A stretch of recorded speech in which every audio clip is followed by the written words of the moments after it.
హైదరాబాద్లో 14 నెలల్లో hitech city పూర్తి చేశామని, భవిష్యత్ అంతా ఐటీదేనని అప్పట్లో పిలుపు ఇచ్చానని ముఖ్యమంత్రి నారా చంద్రబాబు నాయుడు అన్నారు. సోమవారం విట్ కాలేజ్లో విలాంచ్ ప్యాడ్లో స్టార్టప్ ఎక్స్పో కార్యక్రమంలో ఆయన పాల్గొన్నారు. ఈ సందర్భంగా సీఎం చంద్రబాబు మాట్లాడుతూ, ప్రపంచంలో ఎక్కడికెళ్లినా భారతీయులుంటారని, అందులో అగ్రస్థానంలో తెలుగువారు ఉంటారని అన్నారు. తెలుగువాళ్ల జనాభా 5%, ఐఐటీల్లో సీట్లు మాత్రం 20% మనోళ్లవే అని వ్యాఖ్యానించారు. మే 2న ప్రధాని మోదీ అమరావతికి వస్తున్నారని, ప్రధాని చేతుల మీదుగా అమరావతి పునః ప్రారంభం కాబోతోందని సీఎం చంద్రబాబు అన్నారు. అప్పట్లో ఐటీని ప్రమోట్ చేశానని, ఇప్పుడు క్వాంటమ్ టెక్నాలజీని ప్రమోట్ చేస్తున్నానని అన్నారు. విశాఖపట్నంలో అర్సెల్ మెటల్ స్టీల్ ప్లాంట్ వస్తుంది. ఇప్పటికే విశాఖ స్టీల్ ప్లాంట్ ఉంది. వీటితో స్టీల్ ఉత్పాదకతలో దేశంలోనే మొదటి స్థానానికి వెళ్తామన్నారు. గూగుల్ విశాఖలో భారీ పెట్టుబడులతో ముందుకు వచ్చింది.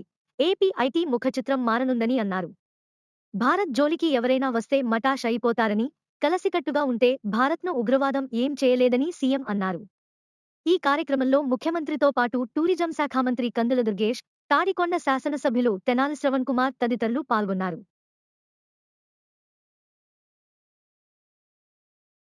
మేము కూడా అభివృద్ధిలో భాగస్వాములు అవుతామని ఫార్మర్స్ ముందుకు వచ్చారు. అది ఒక టర్నింగ్ పాయింట్. మీ అందరికీ ఒక ఐడియా ఉంది. నేను ఎప్పుడు కూడా అభివృద్ధిలో ముందుంటాను. అందరమారిగా మాటలు చెప్పను. ఒక్కోసారి ట్రాక్ రికార్డు కూడా ఉంది.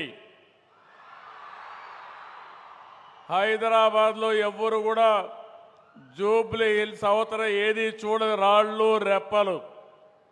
అలాంటి రాళ్ల రెప్పల్లో భవిష్యత్తును చూసిన వ్యక్తి, భవిష్యత్తును చూసిన పార్టీ తెలుగుదేశం పార్టీ.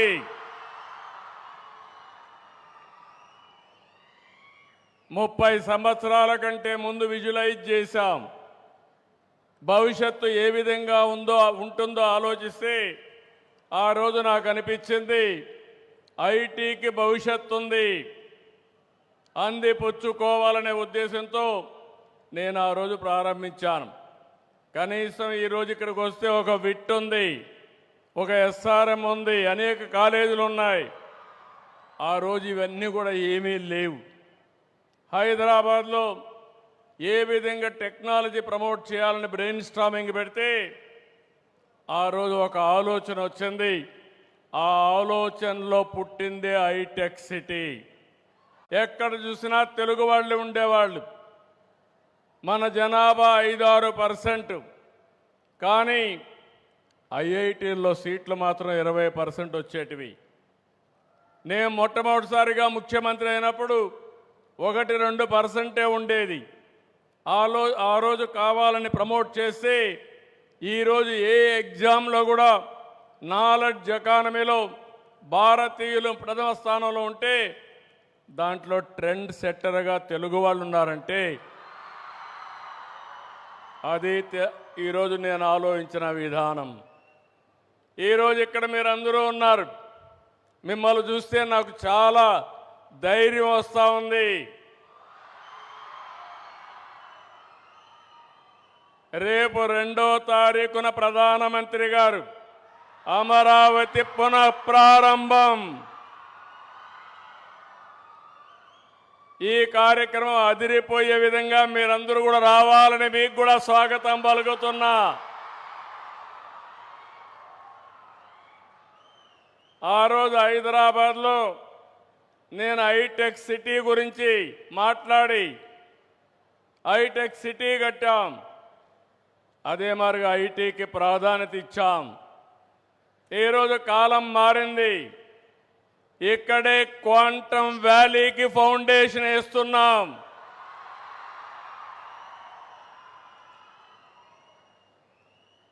ఇండియాలో మొట్టమొదటిసారిగా ఒకప్పుడు హైటెక్ మాట్లాడితే ఐటీ మాట్లాడితే అర్థం కాలేదు.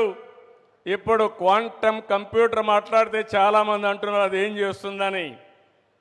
ఇప్పుడుండే కంప్యూటర్స్ కంటే 1000 రెట్లు ఫాస్టర్గా ఏది కావాలన్నా క్యాలిక్యులేషన్ చేసే శక్తి క్వాంటమ్ కంప్యూటర్కి ఉంటుంది. ఇంకో పక్కన ఇక్కడ పిల్లలు ఉన్నారు, వీటిలో మీరున్నారు. ఆల్గరిథమ్స్ రాసే బాధ్యత మీదే, ఏఏ రాసే బాధ్యత మీదే. ఒకప్పుడు ఐటీ అంటే తెలియని వాళ్ళు ఐటీ నేర్చుకుని ప్రోడక్ట్స్ తయారు చేశారు. ఈరోజు మీరందరూ కూడా నేను ఒకే పిలిపించాను, ప్రతి ఒక్క ఇంటికి ఒక ఏఐ యూస్ కేస్ అన్న తయారు చేయాలి, లేకపోతే ఏఐనా వాడాలని. ప్రతి ఒక్క ఇంటిలో ఒక ఆంట్రప్రెన్యూర్ తయారు కావాలి. విట్టు అమరావతి చూస్తే 95% ప్లేస్మెంట్లు వచ్చేసాయి. ఉద్యోగం గ్యారంటీ. నేను ఉద్యోగంతో సాటిస్ఫై కావడం లేదు. Think globally, act globally. That is what I'm expecting from my children, my students. ఒక సుందర పిచ్చాయ్, నాదెళ్ల సత్య, ఇంద్రా నోయి, అజయ్ బంగా, శాంతను నారాయణ ఇలాంటి వాళ్ళందరూ ఇంటర్నేషనల్గా వెళ్ళి బ్రహ్మాండంగా పనిచేస్తున్నారు. S&P 500 బోర్డు మెంబర్స్లో భారతీయులు 25% ఉన్నారంటే నాలెడ్జ్ ఎకానమీలో ఏ విధంగా రాణిస్తున్నారో ఒక ఉదాహరణ. నిన్నే మనం చూసాం కాశ్మీర్లో టెర్రరిస్టులు చేసిన పని. ఈ దేశం యొక్క శక్తి ముందర ఇలాంటి కుయుక్తులు ఏమీ పని చేయవు, అది గుర్తుపెట్టుకోమని హెచ్చరిస్తున్నా. ఎవరైనా భారతదేశ జోలుకొస్తే అక్కడి నుంచి మటాష్ అయిపోతారు తప్ప వీళ్ళు చేయగలిగింది ఏమీ ఉండదు. తీవ్రవాద సమస్య కానీ, టెర్రరిస్ట్ సమస్యలు కానీ ఈ దేశాన్ని ఏమీ కూడా షేక్ చేయలేవు. అది భారతీయుల్లో ఉండే ధైర్యం, ఐకమత్యం.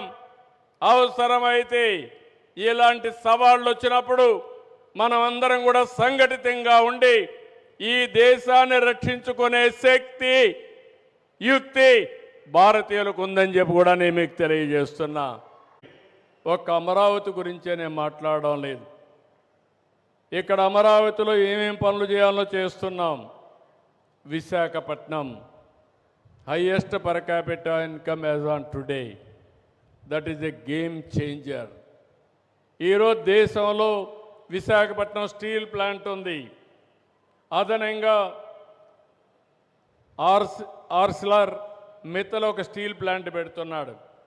ఈ రెండు వస్తే ఇండియాలో స్టీల్ ప్రొడక్షన్ హైయెస్ట్ ఎక్కడ వస్తుందంటే దానికి చిరునామాగా విశాఖపట్నం ఉంటుంది.